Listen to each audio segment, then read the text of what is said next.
It's December the 31st, and we are on the cusp of a brand new year, 2022.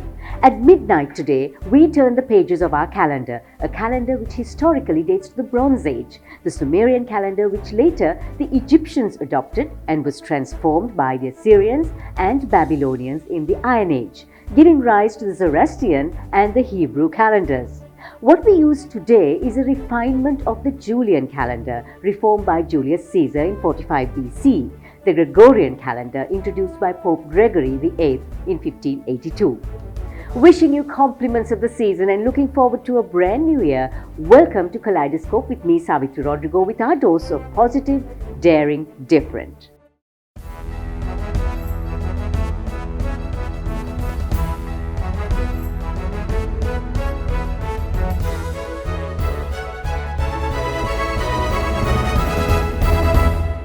As we end our year, here's a reminder that Kaleidoscope with Savitri Rodrigo is on multiple digital channels: YouTube, Facebook, Instagram, and LinkedIn. Simply subscribe or follow and be updated.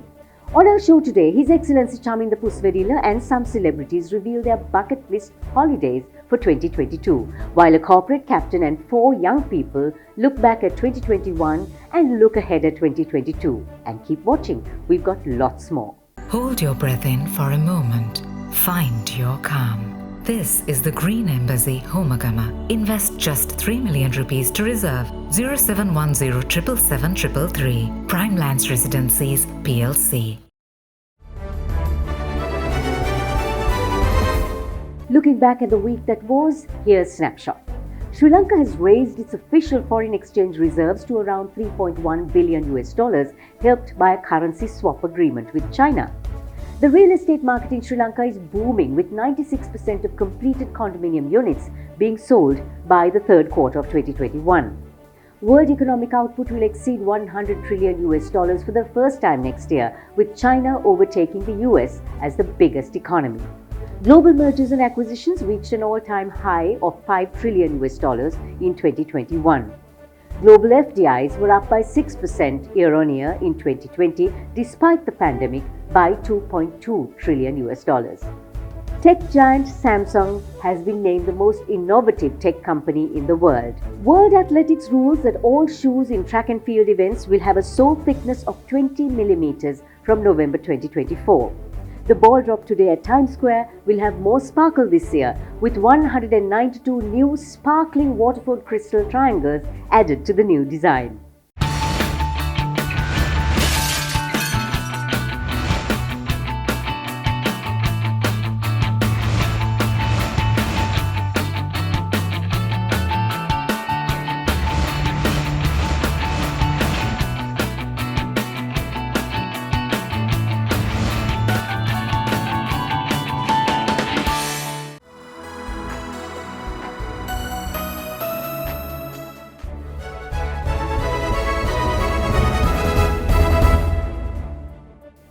Welcome back to our news capsule on Prime Group Kaleidoscope. 2021 has been unpredictable, with businesses constantly being forced to adapt while new areas of opportunity emerged. The challenges were constant, but there were many positives that came out of the pandemic as well. I asked Chairman of the Ceylon Chamber of Commerce, Vish Govindasamy, what the biggest positives to come out of 2021 were. As for me, I think complete digitization of every business. We were not digitized, we were dependent on very manual things, so digitization is number one. Number two, I think everybody understood that cash is king. You needed good cash flow, you needed to manage your cash flow, and having cash in hand became very important. Third, I think people understood working remotely, working from home, you can get the same or similar productivity.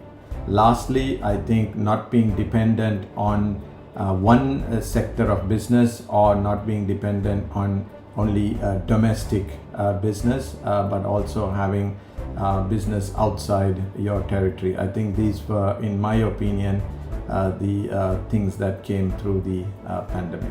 The industry sectors that I see that will do well from the outcomes of this pandemic that has taken over, certainly logistics, Next, I would think it would be healthcare and pharmaceuticals, and generally any export will do very well.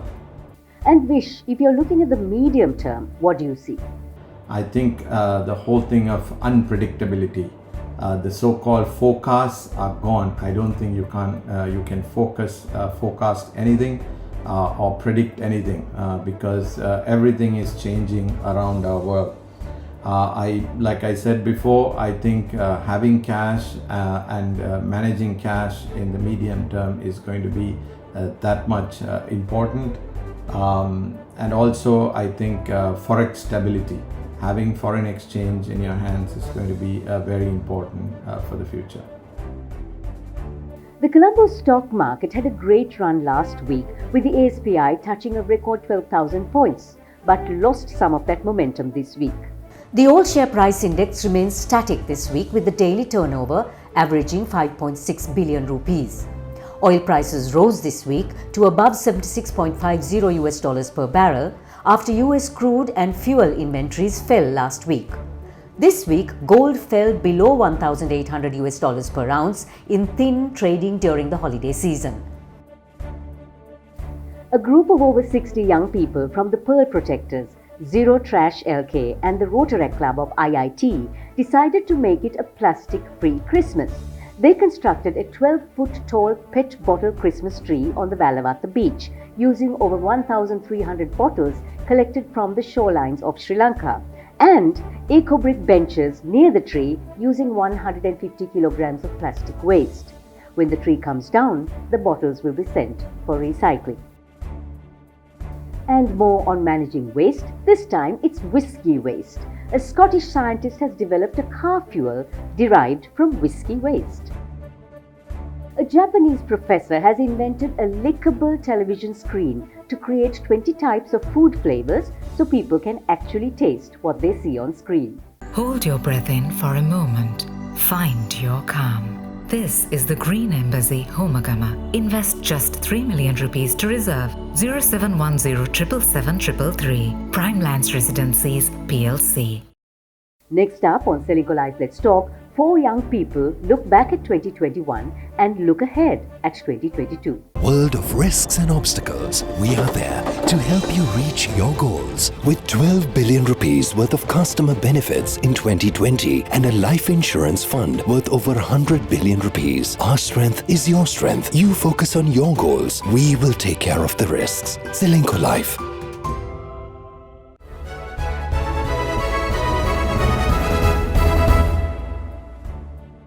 Given that it is our last show for 2021, on Sellico Life Let's Talk today we have 4 young people, an environmentalist, an activist, an event manager and a journalist. Director of Event Productions Private Limited, Rayush Wijeratna, a young man who is renowned for pushing events to the next level, not just in Sri Lanka but also in this region. Founder of the Sisterhood Initiative, Nabila Iqbal. Environmental activist and coordinator of the Pearl Protectors, who has had his hands full post the Express Pearl disaster, Mudita Katuavala, and a journalist who has fine-tuned the art of reportage and storytelling, Editor-in-Chief Media at Row Global, Royal Raymond. Thank you for joining us on the show today, and given the challenges we have continued to face in 2021, what is the biggest lesson you learned in this last year? The biggest lesson that I learned in 2021 was definitely that you can never be too prepared. No matter what situation, work, personal, financial, whatever it is, you have to be prepared and you need backup plans upon backup plans. So that's definitely what 2021 has taught me. For me, I think it's to learn to be flexible, especially with our team in terms of how we do our projects and our programs and our events, and also with how we treat our team members, like thinking about what their schedule looks like, what their mental health looks like, and not burdening them too much with burdening them with too much work, but also taking all those things into understanding and coming from a place of care. So this year, Sri Lanka faced the largest maritime disasters in the world because of MV Express Pearl. We saw so many pollutants washing up on our beaches and onto our marine environment. Because of this disaster, the biggest lesson we all learned is that Sri Lanka really needs to be prepared for such disasters in the future.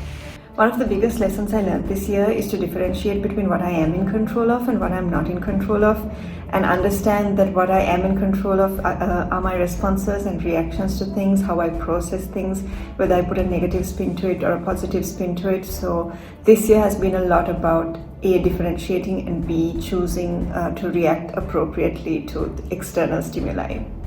And as we move into 2022, what expectations do you have for yourself and also for the youth of Sri Lanka?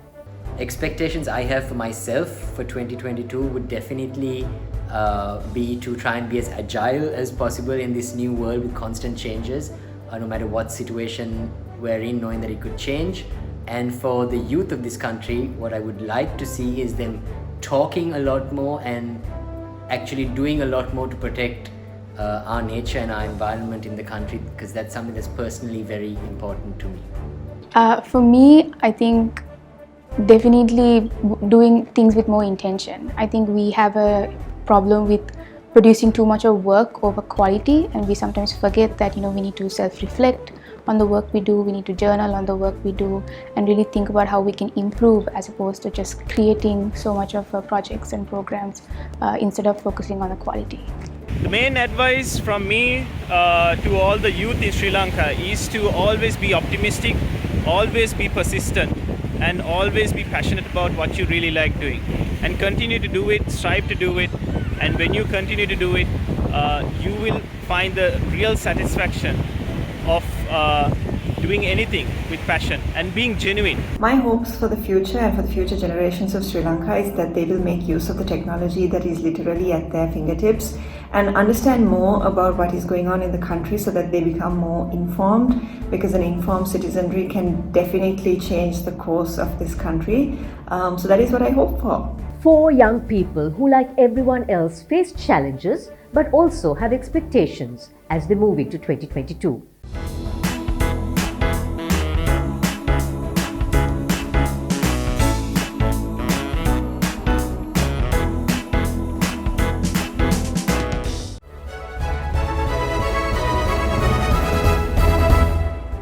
For travel bugs like me, 2021 has been a disaster travel-wise, but I'm not alone. I asked a number of celebrities what their bucket list travel destinations would be in 2022, and this includes the President of ASICLand, His Excellency Chaminda Pusvedilla. Here they are on Life in 60. I'd like to be with the great apes in Uganda or Rwanda. That's where I would like to be, and that's on my bucket list. I would love to travel to Switzerland. And why? Because it's such a beautiful country, beautiful atmosphere, great food. You can cross all the borders in Europe. So my bucket list is Switzerland. Mine is Alaska for the Grizzly Bear. And mine is Bhutan, which we are hoping to go in April to photograph birds. Better. So my bucket list destination for 2022 is Japan, because I'm obsessed with the culture, the food, the architecture, and the way of living. I'd really love to travel to Greece. The architecture, the history, the food, the people. No brainer, it's Melbourne, because my sons are there and I haven't seen them in 2 years. Argentina and Brazil, I would say, because I would love to experience the culture of these countries. So yes, Argentina and Brazil it is. I would love to travel to the US, New York and California, and maybe a little bit of the West Coast. Dear Samiji, you have asked a question. If I could travel in 2022, what is my bucket list destination and why? Well, my answer is simple. Number 1, there is no question of if, because as ASICLand's Prime Minister, I can always travel. It's called a private jet.